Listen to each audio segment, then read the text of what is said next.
Ahlan guys sis. So ito na naman yung request ng amo ko ngayong araw guys sis. Gusto niya ng chicken vegetables magluba. Magluba is a traditional Levantine dish that is popular across Palestine, Jordan, Syria, Lebanon, and Iraq. Nag-prepare na pala ako dyan guys sis ng manok at lagyan natin ito ng mga buharat or spices at ilagay ko lang sa screen yung mga spices na pinaglalagay ko guys sis. Nag-add na rin ako ng salt and then i-marinate natin to guys sis na mga 30 minutes hanggang isang oras. Request pala ng amo ko guys sis, dapat mga vegetables lang. Sabi ko naman sa kanya ay maghahanap na naman yung asawa mo ng manok, bakit hindi nilagyan. So sa isang kawali nga guys sis, naglagay na ako ng mantika and then nagisa na ako dito ng sibuyas, bawang, and luya. At mahilig pala talaga yung mga amo ko sa luya guys sis. Lahat ng mga niluluto ko dapat may luya. So depende pala yan kung anong dish na lulutuin ko. At pagkatapos ay inilagay ko na tong marinated natin na manok. So 4 na piraso lang yan guys sis. At ayan yung part ng manok na favorite ng amo kong lalaki. At lutuin lang natin hanggang sa mag light brown. So paulit-ulit ko itong sinasabi sa inyo na mayroon tayong iba't ibang paraan kung paano magluto ng mga Arabic food. At pagkatapos niya nag-add na ako dyan ng mainit na tubig at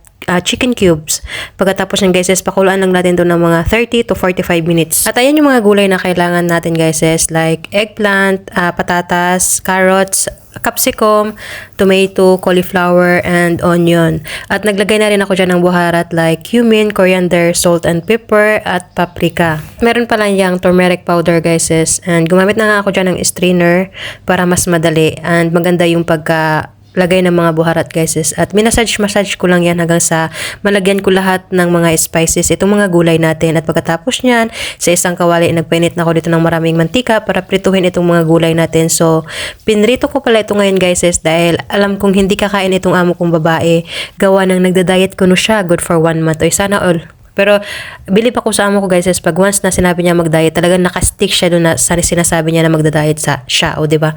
Kaya naman ay malaya akong makapagprito kasi itong amo kong lalaki guys sis, ang hilig niya sa mga prito. Ang amo ko namang babae is ang hilig niya rin sa mga oven. At kung meron kayong nakitang talong guys sis na walang spices or buharat, ibig sabihin ay akin yan. So iuulam ko sa kanin. At pagkatapos yan guys sis, ay i-half cook lang natin to lahat, parang medyo light brown kasi ilalagay natin yan mamaya sa ilalim ng kanin or bigas natin. At pagkatapos naman yan ay after 45 minutes nga iluto na itong ating manok, kaya naman ay pinrito ko na rin. So pasensya na guys kung nabubulol ako kasi ang hirap talagang mag-edit lalo na pag nag-voice over ka. Minsan talaga mas marami yung voice over na mga bulol-bulol kisa sa dun sa matino.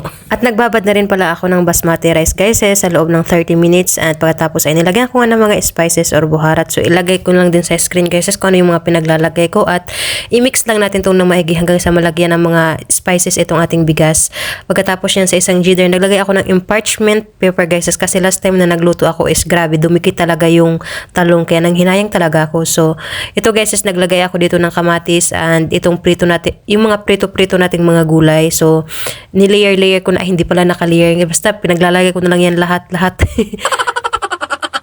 So ngayon guys ay magpapasalamat ako sa mga followers ko noon hanggang ngayon at yung mga new followers ko na nandyan at nag-share sa mga videos ko guys mayroon akong mga nababasa na natutuwa sila sa content ko. I really appreciate guys hindi ko lang kayo isa-isa kasi busy din ako sa personal kong trabaho dito sa bahay ng amo ko. And pagkatapos yan guys ay inilagay ko na nga itong basmati rice na nilagyan natin ng spices kanina at yung gagamitin natin na sabaw dyan guys sa ating kanin ay yung sabaw ng manok na pinakuluan natin kanina.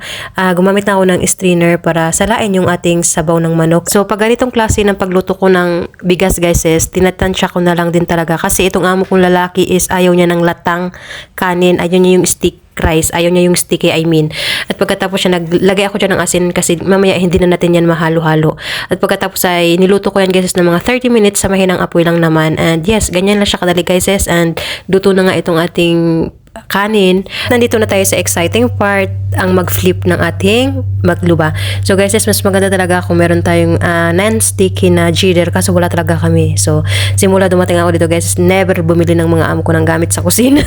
Kaya pinagtsatsagaan ko na lang din. Siguro mga 30 years na yung mga gamit nila sa kusina. So ito na nga guys and yes, I'm almost perfect. So gusto ko talaga dapat yung pag-flip ko ba talagang talaga siya guys yung buong buo. Yun yung gusto ko kaso wala hindi ko magawa kasi nga yung jigger ko ganon. So yes, ganyan siya kadali and ang bango niya guys kanin pa lang pwede ka nang kumain na kahit walang ulam kasi sobrang malasa. At i-serve pala natin to guys is with dakos. So yung salata ko pala ngayon, nag-order yung alaga ko kagabi ng dinner niya. So itong yogurt na to is kasali dun sa in-order niya.